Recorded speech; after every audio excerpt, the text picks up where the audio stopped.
નમસ્કાર, ખબર ગુજરાતના ડિજિટલ પ્લેટફોર્મમાં આપનું સ્વાગત છે। હું તમારો મિત્ર દિવેશ। આજે વાત કરશું જામનગરમાં એક ભારત ભ્રમણ માટે સાયકલ યાત્રાએ નીકળેલા એક અનોખા સંદેશ સાથે નીકળેલા માટી બચાવોના અભિયાન માટે 23 વર્ષીય ખેડૂત પુત્ર એવા મોહિત નિરંજન જે આજે જામનગરની મુલાકાત આવ્યા છે। શું તેમનો હેતુ છે, અત્યાર સુધી કેટલી મુલાકાત કેટલા વિસ્તારની લીધી છે તે જાણવાનો प्रयास करશું।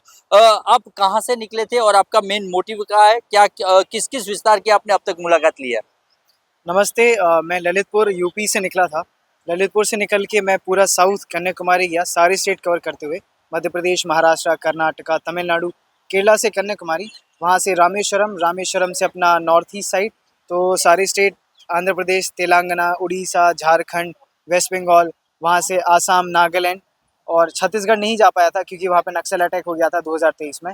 फिर उसके बाद नॉर्थ ईस्ट में आसाम, नागालैंड, फिर आसाम से आके वापस सिक्किम, सिक्किम से बिहार, यूपी, हरियाणा, राजस्थान और राजस्थान से अभी गुजरात एंटर किया है, अभी सौराष्ट्र में है जामनगर। यहाँ से द्वारका, सोमनाथ, भावनगर होते हुए मुंबई, वहाँ से पूरा वेस्टर्न घाट कवर करते हुए गोवा, कर्नाटका से ईशा योगा सेंटर में जाएंगे। क्या संदेश लेकर आप निकले हैं और क्या ये प्रेरणा आपको कहाँ से मिली और कब ये यात्रा शुरू की थी? यात्रा हमने 16 नवंबर 2022 को शुरू की थी और आज हमें 2 साल 2 महीने हो चुके हैं। 16 फरवरी को 2 साल 3 महीने हो जाएंगे। इस यात्रा का उद्देश्य जो है वो माटी बचाओ अभियान है। हम लोगों को जागरूक कर रहे हैं कि माटी में पोषण कम होते जा रहे हैं, क्योंकि मैं खुद एक किसान फैमिली से हूँ, तो मैंने उस चीज़ को समझा है कि माटी में पोषण कम हो रहे हैं। हम किसान जिस तरह से खेती करते हैं वो पूरा डायरेक्टली मिट्टी को नुकसान पहुँचा रहा है। हम क्रॉप रोटेशन नहीं करते, केमिकल का ज़्यादा इस्तेमाल करते हैं और मिक्स क्रॉप नहीं करते हैं, और ऐसी कई सारी प्रैक्टिस है। जैसे गर्मियों में हम खेत को खुला छोड़ देते हैं तो ऊपर की जो टॉप सॉइल है वो सूख जाती है, उसमें जो माइक्रो ऑर्गेनिजम्स, बैक्टीरिया, कीड़े मकोड़े जो रह रहे हैं वो सारे मर रहे हैं। मिट्टी धीरे धीरे बोल सकते हैं कि मरती जा रही है। इसकी जागरूकता मैं लोगों में कर रहा हूँ, school, college, media, influencer, politician, और इनसे रिक्वेस्ट करते हैं मैंडेटरी पॉलिसीज़ की, वो पॉलिसीज़ जो हर एक छोटे छोटे किसान तक पहुँच सकें, किसान जागरूक होकर अपनी मिट्टी को ठीक कर सकें। इतनी आपकी जो 2.5 साल की यात्रा है उसमें सबसे ज़्यादा अच्छा एक्सपीरियंस आपका कहाँ का रहा है और कौन सी दिक्कतें इस यात्रा में आपको हुई है? सबसे अच्छा एक्सपीरियंस तो मैं आपसे कहूँगा नॉर्थ ईस्ट का रहा है। पूरे भारत में हर जगह लोग बहुत ही ज़्यादा अच्छे हैं और बहुत ज़्यादा सपोर्ट कर रहे हैं। वो समझते हैं कि माटी को बचाना बहुत ज़रूरी है। जब मैं बोलता हूँ सेव सॉइल तो पहले वो सुनते हैं सेव ऑयल, लेकिन उसके बाद जब वो पढ़ते हैं कि सेव सॉइल माटी बचाना है और हम उनसे बात करते हैं, उन्हें समझाते हैं, तब वो रिलेट कर पाते हैं कि हाँ ऐसा हो रहा है। और आगे आने वाले 20 सालों के अंदर, 10 सालों के अंदर बोलेंगे तो हमें सभी को पता चल जाएगा कि माटी में कितनी दिक्कत है। दरवाजे हमारे, जो दिक्कत है वो हमारे दरवाजे तक आ जाएगी। तो लोग समझ रहे हैं, बहुत ज़्यादा सपोर्ट कर रहे हैं पूरे देश में। और सबसे बुरी घटना या बैड एक्सपीरियंस अगर मैं कहूँ तो वो मेरा बिहार में हुआ था।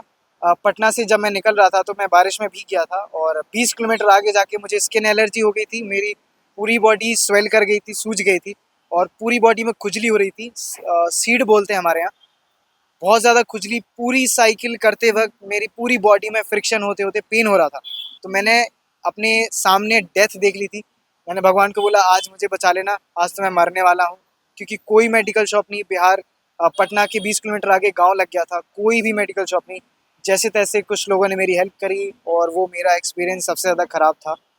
उसके बाद से मैं सेहत पे बहुत ज़्यादा ध्यान देता हूँ। अभी तक कुछ नहीं हुआ है और भारत में बहुत लोग मदद करते हैं। गुजरात में आपको एक्सपीरियंस कैसा लगा है? स्पेशली कितने किलोमीटर की आपने यात्रा अब तक कंप्लीट की है और आने वाले दिनों में क्या आयोजन? पूरा टारगेट तो 30,000 किलोमीटर का है और अभी तक 17,000 किलोमीटर हो चुका है। मैं पूरे भारत देश में फार्मिंग देखते हुए आ रहा हूँ, कहीं अच्छी हो रही है, कहीं नहीं हो रही है, कहीं सूखा है, कहीं कुछ है। जैसे ही गुजरात एंटर हुआ तो सबसे पहले मैं पालनपुर पहुँचा। वहाँ सेफ सॉइल मूवमेंट और बनस डेयरी इनिशिएटिव लिया है उन्होंने और सेफ सॉइल टेस्टिंग लेबोरेटरी खोली है। वहाँ पे वो 40 गांव के किसानों के साथ मिल के मिट्टी को रिजवनेट कर रहे हैं। वहाँ से मैंने सीखा और आगे आके मुझे पता चला कि हमारे जो गवर्नर सर हैं, आचार्य देवव्रत जी, वो नेचुरल फार्मिंग को बहुत ज़्यादा प्रमोट करते हैं। तो कई सारे फार्म से मैं विज़िट भी किया, जो नेचुरल फार्म्स हैं उन किसानों से मैं मिला। उन्होंने किस तरह से केमिकल की मिट्टी को नेचुरल फार्म में कन्वर्ट किया है वो मैंने सीखा है और सीख भी रहे हैं। गुजरात पहला स्टेट है जिसने माटी बचाओ अभियान के साथ MOU साइन किया था और गुजरात में बहुत ज़्यादा काम हो रहा है माटी को बचाने के लिए। तो अभी मैं सीख रहा हूँ और कई सारी स्टेट हैं जहाँ पे छोटे छोटे लोग अपने अपने प्रयास कर रहे हैं, किसान अपने अपने प्रयास कर रहे हैं माटी को बचाने के लिए। भारत भ्रमण के बाद आप आगे कहाँ जाना चाहेंगे और आपका आगे का मोटिव क्या है? तो अभी भारत भ्रमण जब तक मेरा ख़त्म होगा तब तक 20 या 22 किलोमीटर 22,000 किलोमीटर हो जाएगा और टारगेट 30,000 किलोमीटर का है।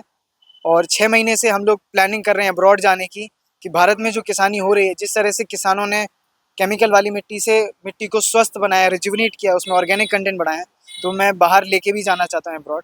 अब पता नहीं कहाँ, वो देखते हैं आगे जैसी सिचुएशन बनती है।